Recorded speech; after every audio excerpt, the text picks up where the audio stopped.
It is Wednesday, my dudes, and time for an old man yapping. Um, I kind of waffled back and forth on what I should talk about in today's yap session, and at first I was thinking, well, I could talk about Matt Iglesias and his transphobic horseshit, but I don't want to get that political on this channel. I don't really like the prospect of doing that for the next 4 years or so.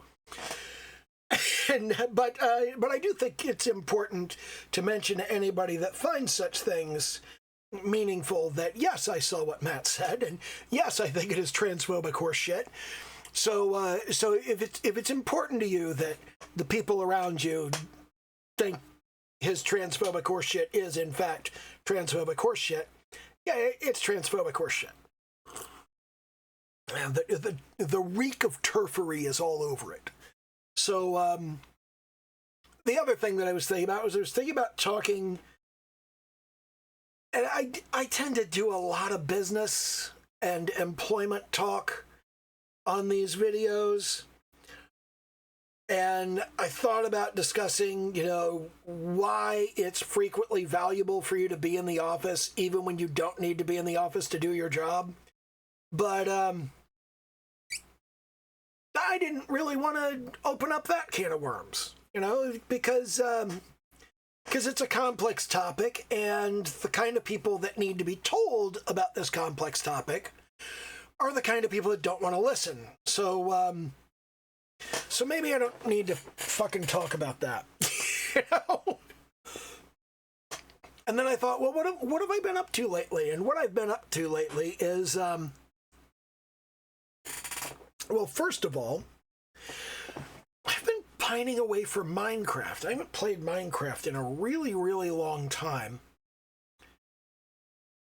And it's been such a long time that it's almost like a different game. There's a bunch of new shit in there, a bunch of new stuff that I don't know anything about. We still didn't have bundles the last time I played Minecraft.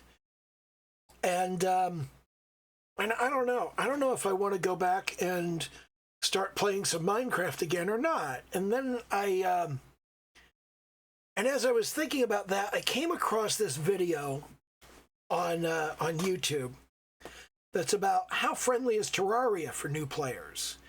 And I've got almost 1,000 hours in Terraria, but actually, let me go check the date on this.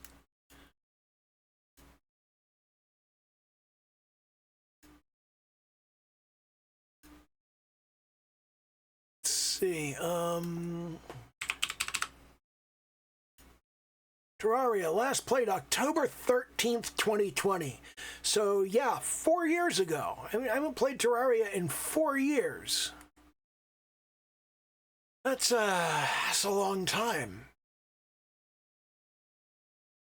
So I was thinking about that, and I was thinking maybe I need to go back and play Terraria, and I was thinking about how I've got all these games that I'm trying to develop, these games that I'm trying to build. And I've got this blockage in the way because the first game of the bunch, Groping Festival, needs me to be a better artist than I am. And over the past couple weeks, I've been playing Halls of Torment, which is really good after the 1.0 update. And I've got like 492 of the 500 achievements. I've got exactly 492. It's not like 490. It's exactly 400. I know exactly how many achievements I have. I've been achievement hunting in that game for like 4 days. So it's, yeah, I've got 492 of the 500 achievements. The next two are going to fall fairly quickly because one of them is killing 30,000 enemies in the vault, and the vault goes on forever if you just don't kill the boss. And the other one is deal 500 million damage in the vault, which the vault goes on forever if you don't kill the boss. So it's just like, I'll just ramp myself up to the point that I'm doing a buttload of damage and then just hang out. And both of those will just happen all by themselves. And then I can just quit the run. More importantly, I have 158 of the 192 pieces of equipment. So I still need 34 pieces of equipment. And that got me to thinking about other horde survival games, and in particular, it got me thinking about the original Vampire Survivors. And Vampire Survivors was a game that I didn't play for a substantial period of time after it was released, and I eventually got around to it because I had played a number of clones, most especially Holocure, because I am a huge Gargura simp, and I'm really into the Hololive suite of YouTubers, because that's the kind of weirdo weeb I am. And I started off playing Holocure, and then I thought, well, this is just Vampire Survivors, kind of, sort of. So I went and played Vampire Survivors, and I've worked my way through. I think I've still got all the achievements on that.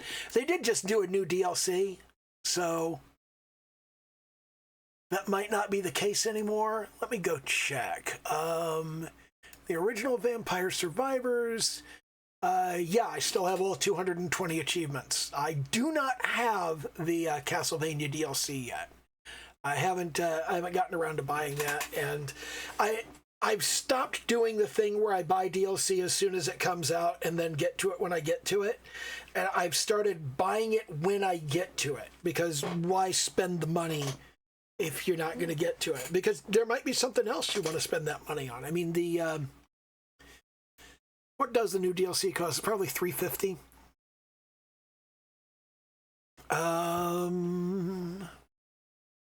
It's $3.99. Okay, yeah, $3.99. It's not a lot of money, but I see a lot of $2 and $3 games that I would enjoy. And if I spend $4 on this DLC, then that's $4 I can't spend on some other game. I don't make a lot of money. I don't have a lot of expendable income. So anyway, I was looking at all of these different games. I was thinking about just horde survival games in general. And I was thinking, while the clicker game is supposed to come before the horde survival game, the horde survival game doesn't need quite as advanced and artistic investment. So I could quite likely build the horde survival game with my artistic skills where they are now, which begs the question, well, why don't I? Why don't I do that? And I've got a fair collection. I've got, not counting the original Vampire Survivors, I've got 13 clones of the game. So I'm looking at a lot of different stuff and saying, hey, this has a different take on this mechanic, and that has a different take on the other mechanic. Oh, there's a new DLC for Brotato. It's another $4 DLC. Brotato is not all that good a game. That's about... I was looking at Brotato because the art style looks like the kind of thing that I might want to do for it, but I really don't like the style of it. And at the same time, I don't really like the pixel art style of Holocure and Rogue Genesia. And I'm just not sure about it. Soulstone Survivors has a good look. And I think Spellbook Demon Slayers also does a kind of rendered thingy. So, let me see, are there any, screenshots or something? Just to make sure so I don't have to open it. Oh no, it's still pretty pixel arty.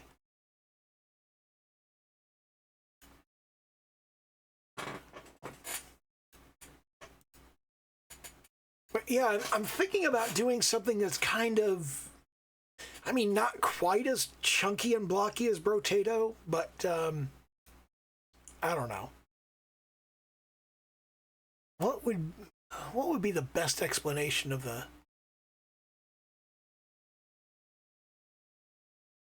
the kind of graphics I want to do.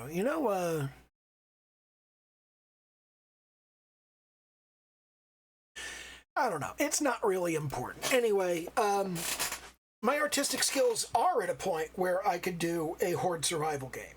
So I was thinking about doing that because a lot of the work that I've done lately on my art has been toward landscapes.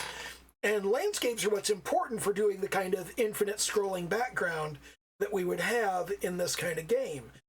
So I was thinking maybe I should just go ahead and start work on that. And then I get to thinking, what if Groping Festival was a horde survival game? What if they were both horde survival games, just like flipped, and in one of them you're one of the army of filthy perverts, and in the other one you're one of the girls that wants not to be groped?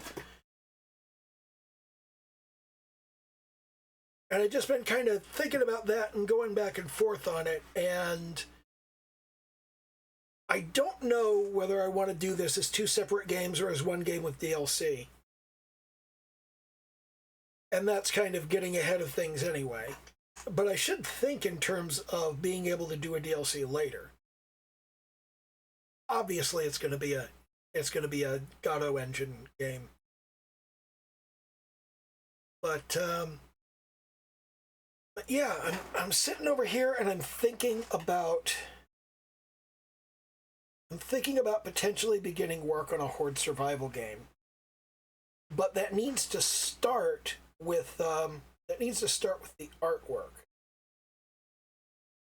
because the fact of the matter is, if you're building a game these days, you need to be able to show the game off, and the game needs to look halfway decent all the way from the beginning. So I don't know. I mean, maybe I'll work on this, maybe I won't.